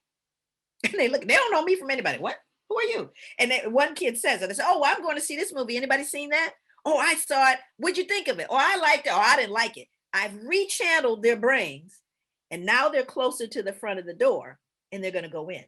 Great. Because I know that they'll trigger it in each other. You've felt it. Case 2. Amina is in my classroom, 16-year-old, high school. I say to Amina, not her real name, I say, Amina comes in, and I notice that Amina has dropped her books right in her backpack, right in the middle of the aisle. So I say to her, I say, Amina, I'm going to need you to move your, why are you talking to me? Why is it you always on me? People are always on me. She gets up, starts screaming at me, and I'm looking at her because I got some cortisol going on too. Don't get it twisted. So I'm looking at her, I'm going, I know what I just said didn't warrant that response. It's not personal. But I know Amina has triggered the what? She's triggered the cortisol. Once cortisol floods your brain, you don't have access to what? Reason. So now I could use my authority based on the European system of dominance and say, I'm running this class and you better settle down, but it ain't going to end right.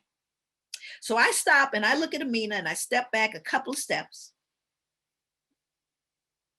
Amina, look at me. I'm not mad at you. And I wasn't attacking you. I wasn't attacking you. I'm not mad. I just wanted you to move your books so nobody could stumble. So you hear me? I'm not mad. Now, if you need to take a minute, you need to go outside, that's fine. But I just want you to know, I'm doing 2 things. I'm modeling what I need from her. I have stepped back, not forward. I lowered my voice. I slowed my cadence because I need Amina to get access to what? Reason.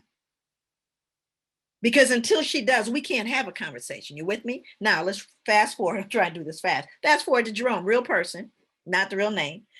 Jerome gets in a program I'm working with because he catches an assault case because they put their hands on him and he was throwing them off of him, right? So he gets an assault charge. He's 15 years old. So I give him the article that I just shared with you. And I said to him, I said, you think you got a lot of cortisol based on what you've read? Because it's a whole article, not just what you saw, but the whole article. He go, oh yeah, I got, oh yeah, I got some of that. I said, okay, how about in your family? You think a lot? Oh yeah, everybody in my family got cortisol. We got a lot of cortisol, right? He has words now. I said, okay, so Jerome, I have a box here. It has a red button. If I push the red button, missiles will go off. I said, can I call him back once I push that button? He goes, no. I said, well, what can I do to stop the missiles from going off? He said, don't push that button. I said, you have a button in you. It's called cortisol. If you push it, you can't call it back. So what I want to teach you, Jerome, is how to deal with not getting that button pushed. He says, well, I don't know. I said, tell me what happens just before you feel the panic, the anxiety, the fear, however it shows up. What happens just before that? He goes, I don't know, Miss Joy. I said, yes, you do. Stop and think about it. And he goes, oh yeah, my hands start sweating sometimes. Okay, what else? Oh, I can feel my heart beating. I said, what is that telling you? You're gonna push that button. I said, right. So a whole year I work with him. And I'm gonna explain to you why I'm telling you this. Our kids have been diagnosed with ADD, ADHD, anxiety, oppositional defiant, all kind of stuff. And a lot of times it's stress. Okay. And we, like you and I, we all got to learn how to deal with our stress, whether we take long showers or aromatherapy or whatever we do, we're trying to manage the stress. Our children have stress. So back to Jerome. Jerome comes to me one day. This is after a year of working with him. He says, Miss Joy, I want to tell you what happened today. He goes, what? I said, what happened today? He goes, oh, I was going into the cafeteria. He's a high schooler. He's going to the cafeteria. He said, I saw my boys and they were throwing a styrofoam box around and hitting people in the head with it. You know, like they throw the balls up all around the room, only they were doing it with a styrofoam and it was hitting people in the head and it didn't hurt them, but you know, you're going to upset somebody. So he said, I turned around and left the room. I just walked out. I didn't even go in there because he knew he could now, not only did he begin to understand what was going on in him, he saw the potential for it and was able to avert it. But what good would it have done when he caught that case, that assault charge, and say, you need to get yourself together. You just need to settle down. Get control of yourself. What's wrong with you? Man up. Do you understand what I'm saying? We are asking people to do things and they don't understand what's going on. Now Jerome understands what's going on. He has a tool that he can navigate. But very often when we have these conversations and we want to help, it's more layers to it than that. I gave him tools. I can't be around the next corner with him. I can't direct him. But if he understands what could potentially be going on inside of him, he can make some changes. Does that make sense? So whatever we decide to do, you need to look at these kinds of things and start realizing, I got cortisol. You don't have to ask me. I grew up in South Central. I'm not confused. But I also know how to deal with it. And I'm not dealing with it by, now some people are medicating, and trust me, some people need to medicate. Don't get that twisted either. But we have to also arm people with knowledge. Arm them with something more than you need to, or what you need to do. Or didn't somebody tell you? Can you imagine what's going on in the head of somebody? When Amina comes back, Amina will sometimes storm out the room, but she'll come back and say, Miss Joy, I'm so sorry. I'm sorry I did that. I don't know what happened. I said, it's okay, sweetheart. I'm gonna help you with that. Oh, I just wanted to share that. That's just one tidbit. Do you know how many things we need to begin to share with each other in order to get to the root cause? Right? It's not rocket science, but it's enough for you. For just what I read, you understand what I'm talking about. And let's use whatever we can. Whatever I got, you got. you know, but the bottom line is we can't be punitive. We can't be negative. We have to understand that we are not passing along the knowledge, and we're not creating the vehicles to keep everyone safe. And I'm not blaming anybody. I'm just saying that we're all in this together, and we're trying to work it out together. Let's do it together. You know, this has been such a fascinating discussion. I really appreciate the kind of information that's been shared. I think one thing that is very important that you said, and that is to be armed with knowledge. Sometimes, a lot of times in our community, we have a tendency to look at the surface manifestation and then come to a conclusion without recognizing all the various layers that created that phenomenon. I want to thank all of you for being with us today. And we might have to do this again. But thank you very much. Mental health in the Black community. It is a subject that we don't often talk about, that we seldom understand. And as a result, it has gone unattended. So hopefully today we have provided listeners with, or armed listeners with some information and some knowledge that they can use in trying to navigate through life. So thank you all very, very much. And we will be back to you again. Okay. Let's see. I guess we can close out with, no, it's too late to do that. So I just want to thank you all and say, Asante Sana, thank you for being with us today. We greatly appreciate it. Thank you. It was wonderful. Okay.